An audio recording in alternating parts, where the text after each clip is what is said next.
Hey guys, welcome back to my channel if you're new here. My name is Hannah and I'm a mother to a 1-year-old boy. He is actually, he's about to be 20 months old. I knew he was over 18, but anyway. Some of you may have come here from the amazing Melissa over at Couch Mom Club's channel. She tagged me in this fun mom tag and that's what I'm going to do now. And yes, I'm in my car. I am actually a working mom, so I'm on my way to work. I was going to do this yesterday and I had my camera, my stand and everything. Get in my car, get to school, and was going to do it after I got off work. And I didn't have my camera chip in my camera. So, that's just my luck. Then I ended up finding out yesterday anyway that I've been wearing the wrong prescription glasses since 2017. And it's my fault. So I had to go get new glasses, and they only make the ones at my actual eye doctor that don't have the anti-reflective coating, so that's why you can see everything in my lenses, and it's really getting on my nerves. But anyway, I'm a teacher, so this is the only time I'm going to get to do this because I have my nephew in the afternoons. I bring him home from preschool and go get my baby, so yeah, this is the only time I have. So I'm going to run through this really quick since I do have to go to work, and I'm going to look at my phone just to see the questions. The first question was to introduce yourself, how many kids you have, etc. Well, I kind of already did that. My name's Hannah, mom, 20 months old, baby boy. I'm married to Gunner. I'm a teacher and he's a lineman. We live in Arkansas, a very small town. Nothing hardly to do here. Anyway, I've introduced myself, so we're going to move on to the next question. What is the top mom product item you cannot live without? That would have to be the baby Brezza. It is like a baby Keurig, and it makes the bottles with the formula, the water. It warms it to whatever temperature you want. It does have different settings for different formulas, so you would need to check to make sure that your baby's formula, especially if they're on one that's not very common, could be used in the baby Brezza, so you're not wasting your money if that's the only formula your baby will take. I actually didn't even realize that when I got it, but anyway. We use that thing religiously, and it sounds lazy, but when you have a colic baby who wakes up at least 4 times a night, yeah, that is the easiest thing to do. Is just click a button and get that bottle made. Because I was not fortunate enough to breastfeed. I tried for about a week and a half and I would only produce about 2 ounces for a day. So, on that note, I just didn't breastfeed. I just went ahead and stopped. Now, saying that, I will try with my next one when we do have another baby, but I feel like it'll be the same way, so we'll see. Number 3 is what are the top mom products that I regret buying? That would definitely be the bandana bibs, and I swear everything is happening in this vlog. We live beside some railroad tracks and there's a train going by, so that's what you hear in the background. So anyway, the top mom product I regret buying are the bandana bibs. They are the cutest things. I loved how you could get the solid colors to match their outfits because I'm really picky about that. However, Barrett would spit up a lot, so we ran into the issue of the spit up getting caught in the scrunched up part of the bib. So we ended up, my favorite bibs were just the Carter's brand that you could also get at Target and Walmart that were the waterproof, and he still is a baby at 20 months old that has to have a bib on 24/7 because of drool. He doesn't spit up anymore. He hasn't spit up and I can tell you when. He just drools nonstop, and he has most of his teeth. He's missing like 4 and he just drools all the time. So yes, that is why you see my child 99% of the time in vlogs with a bib on. And yes, I can't stand it because I wish that he was out of the bibs, that way he could just wear his cute outfits and you could see them better, but that's not the case. But anyway, the worst product I had were the bandana bibs. Now I could see those working for a baby though that doesn't spit up a lot, but he did, so keep that in mind too. What was the hardest thing about being pregnant for 9 months? Okay, that would definitely have to be the swelling, because I had gestational diabetes and chronic hypertension, which is high blood pressure. I was never preeclamptic, but that did lead, both of those together did lead to me getting induced at 37 weeks on the dot. So yeah, that on top of my swelling, I ended up gaining, I started at 180 and was 236, I think, exact number, when I went in for my last appointment. But really, you don't gain, or most people I didn't think gained 50 pounds. I mean, I wanted to be the cute little pregnant person that was skinny and bumped for days. No, I was huge. I looked like a beached whale. Then I even got put on bed rest. So, number 5, in your opinion, were all the things you heard about childbirth accurate or way off? I would say they were accurate, but I wasn't told as much, or I didn't research as much about C-sections because I ended up having to have a C-section. But I always watched a lot of mom vlogs, so I knew going into it a lot about birthing and having the babies and watching the vlogs and stuff, so. But I never watched a lot of C-section ones, and that's what I ended up having. I went in to get induced at 37 weeks at 5 o'clock in the morning, and I was on the Pitocin and stuff all day, and it was about 8. I had him at 8:26, if I'm not mistaken. So I labored all day, which was terrible. Had to get 2 epidurals because the first one didn't work. It also did not work, and then I had the catheter, and then I got the second epidural. So I felt the catheter going in. So yeah, they didn't tell me all that. They didn't tell me that the epidural, I knew it might not work, but I didn't even know you could get a second one, for one thing.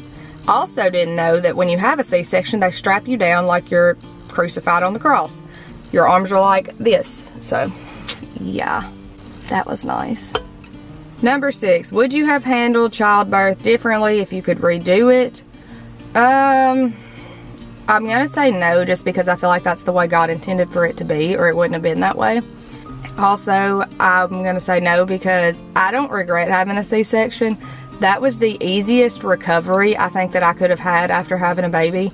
I literally was up walking, but I will say, if you have a C-section, get up and walk. Don't just sit there in bed. Don't sit in the hospital room in the bed. Get up, go to the bathroom, walk in the room, because I feel like that is the main reason I did not have as many issues once I had him. Because I was up walking as soon as I could. I went to the bathroom, I would just walk and pace in the room, and I really feel like that helped me not be as sore, as stiff, and all that. Number 8, what has been the hardest thing about being a mom? That would have to be the colic stage, and when I say colic stage, my child cried all the time. All the time. Nothing pleased him, and I say that like, I'm not just saying that. It was hard because my sister's baby was great. Like, he was sleeping all night by like 2 months, if that. My child, the week I went back to work that Thursday, he screamed from 11:45 at night until 12 o'clock noon the next day. And when I say he screamed, he never stopped. By 4 o'clock in the morning, I was crying with him. So, and that went on for a long time. It probably stopped, the colic part of crying all the time throughout the day, all day, every day. That part probably stopped around 4 or 5 months, but he still never even slept through the night until he was over a year old. And I know it's going to be controversy, but the only reason he started sleeping through the night is because we put him in bed with us.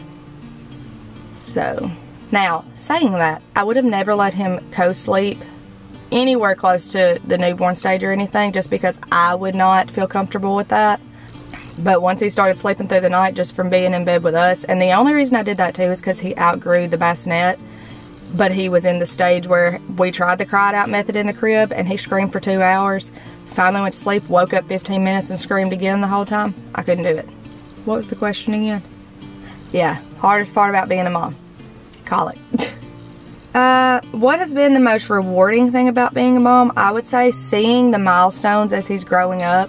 He is just getting so much older, and I feel like every day he's hitting a new milestone or he's just learning something new, whether it's words or walking or when he was crawling and rolling over. Every milestone is such a blessing to get to watch and experience your child go through.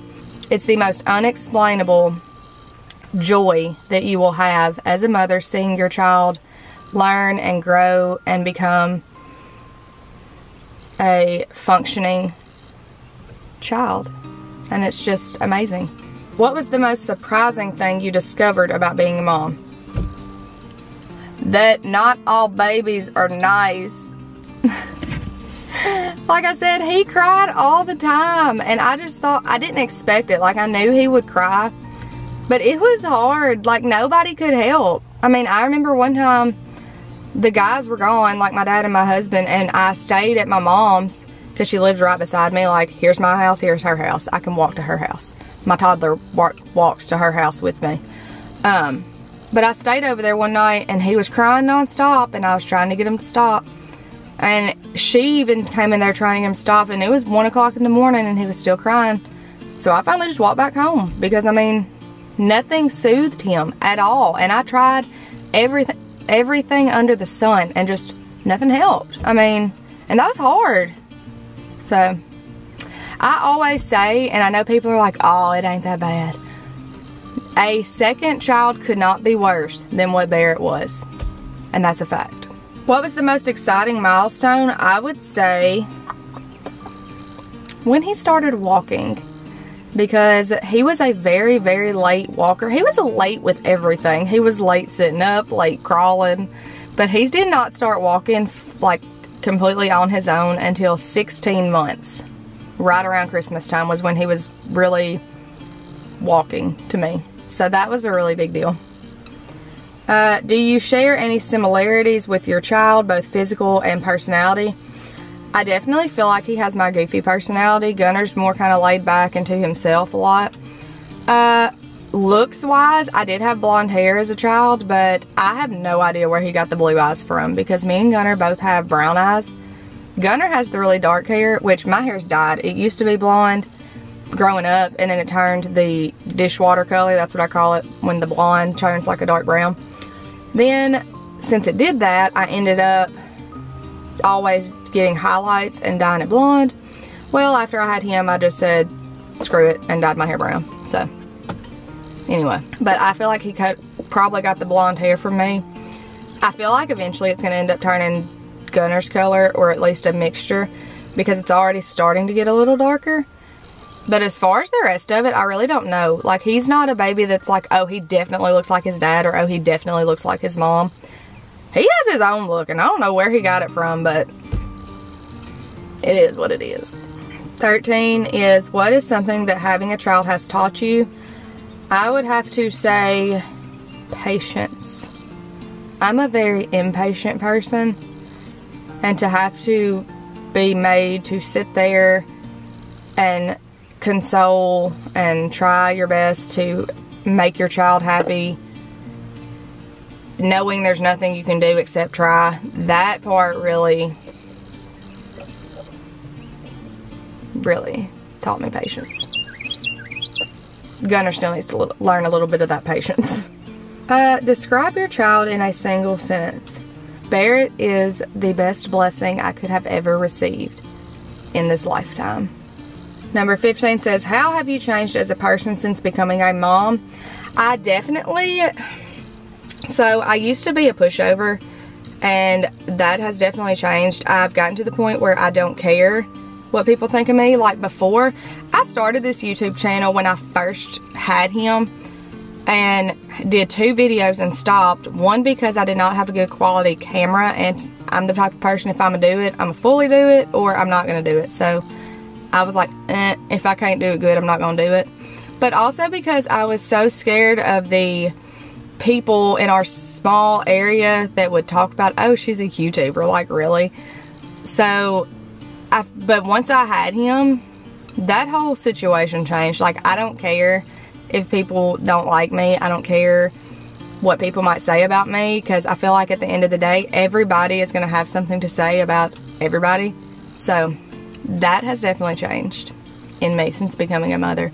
My main priority in life is my family, which includes my husband and my child and my mother and father and sister and all that. So those people are my main priority, and I realize that even more so now after having him. That is it for today, guys. I'm about to have to go to work, and I hope you enjoyed this vlog. I don't get to do a lot of sit-down vlogs like this. I hope you learned a little bit about me. Before I get off here, though, I want you to make sure to check out this other YouTube mom. Her name is Denise, and I want you to check out her channel. She is awesome. She is actually a military family who travels, and they're just amazing. I love it. She's got a son, and I want you to just make sure to check out her channel because she's going to be posting a tag as well. So Denise, I'm tagging you. It is your turn. But that's it, guys. I hope you like this video. Be sure to like, comment, and subscribe, and I'll see you soon. Bye.